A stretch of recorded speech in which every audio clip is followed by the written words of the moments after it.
સુરત એસઓજીની ટીમે પેટ્રોલિંગ દરમિયાન બાતમીના આધારે અડાજણ વિસ્તારમાંથી હાઇબ્રિડ ગાંજા સાથે એકને ઝડપી પાડ્યો હતો. સુરત પોલીસ કમિશનર દ્વારા no drugs in Surat city અભિયાન ચલાવવા આપેલી સૂચનાને લઈ એસઓજીના ડીસીપીના માર્ગદર્શન હેઠળ એસઓજીની ટીમ પેટ્રોલિંગમાં હતી ત્યારે અહેકો જગશી તથા અપોકો દેવેન્દ્ર દાનને મળેલી બાતમીના આધારે અડાજણ હની પાર્ક રોડ સરસ્વતી સ્કૂલની બાજુમાં સાંઈરામ રો હાઉસના ગેટ પાસેથી સૌરવ નરેશ ચૌહાણને ઝડપી પાડ્યો હતો અને તેની પાસેથી 13,09,000ની કિંમતનો હાઇબ્રિડ ગાંજાનો જથ્થો ઝડપી પાડ્યો હતો અને તેની વિરુદ્ધ અડાજણ પોલીસ મથકમાં ફરિયાદ નોંધાવતા વધુ તપાસ અડાજણ પોલીસે હાથ ધરી છે.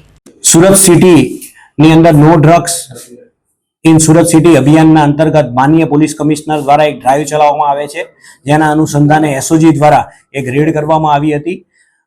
એમાં અમારી જોડે એવી એક ચોક્કસ માહિતી હતી કે અડાજણના હની પાર્કની બાજુમાં આવેલ સાંઈરામ રો હાઉસની અંદર રહેતા આગમ ઉત્તમ પટેલ કરીને એક છોકરો છે, જેણે સૌરવ કરીને એક છોકરો છે, સૌરવ ચૌહાણ, એની પાસે હાઇબ્રિડ ગાંજો મંગાવેલો હતો. એ માહિતીના આધારે ગઈકાલે અમે એને એસઓજીની ટીમ દ્વારા પકડી લેવામાં આવ્યો હતો. એની જોડેથી 374 ગ્રામ યાની કે 13,09,000નો મુદ્દામાલ, એક એક્સેસ મોબાઈલ ફોન, વજન કાંટો, આવું બધું બરામદ કરવામાં આવ્યું હતું.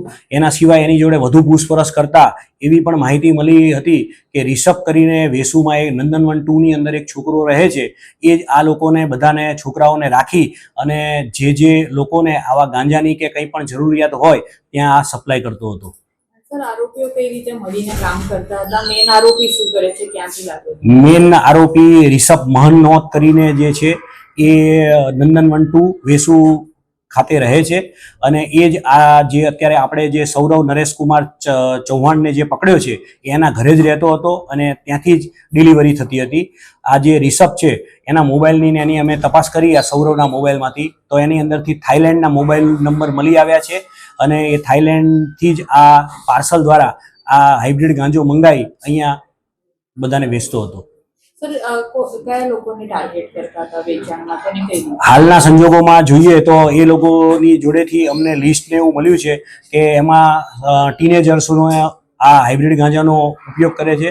અમારા સુરત શહેર અને માનનીય પોલીસ કમિશનર સાહેબ દ્વારા પણ એક દરેક પેરેન્ટ્સને, વાલીને નમ્ર અરજ છે કે તમારા છોકરા રાતે ક્યાં જાય છે એનું પૂરેપૂરું ધ્યાન રાખો અને આ હાઇબ્રિડ ગાંજો જે છોકરાઓ કે છોકરીઓ કન્ઝ્યુમ કરે છે એમના કપડાની અંદર આ ગાંજાની વાસ બેસી જતી હોય છે.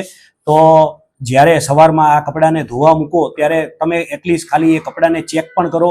જો એવી વાસ કે એવું જણાઈ આવતું હોય તો તાત્કાલિક તમારે સુરત પોલીસને જાણ કરો. અમે એમની ઉપર કોઈ કાર્યવાહી નથી કરવાના, પણ એમને અહીંયા અમે એક રિહેબ સેન્ટર બનાવ્યું છે. એ રિહેબ સેન્ટરની અંદર એમની જોડે કાઉન્સલિંગ કરી અને આમાંથી કેવી રીતે બહાર નીકળે છે એનો પૂરેપૂરો અમે રસ્તો ગોતી આપીશું. સર, લિસ્ટમાં કેટલા ટીનેજર છે અને કઈ રીતે લેતા હતા? ડેલી લેતા હતા, વીકલી કે મંથલી, કોઈ પેકેજ તરીકે આપતા હતા લોકો?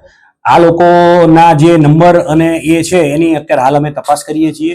હવે કેવી રીતે લેતા હતા એ આગળ તપાસ કરીશું, એનાથી આપણને ખબર પડશે. સર, જે મેઇન એક્યુઝ છે એની અંદર કેટલા લોકો આવી રીતે ડિલિવરી કરતા? અત્યારે જે મેઇન એક્યુઝ રિષભ મહનોત કરીને છે એનો જ આ માણસ છે, સૌરવ કરીને, સૌરવ ચૌહાણ, એ એના જ ઘરની અંદર રહેતો હતો અને એ રાજસ્થાનના ઝાલોર ગામનો છે અને ત્યાંથી જે ડિલિવરી કરાવડાવતો હતો. સર, રિષભની પ્રોફાઇલ શું કરે છે, કેટલા રિષભ નટવરલાલ મહનોત જે છે એ વેસુની અંદર નંદનવન 2 સોસાયટીની અંદર રહે છે.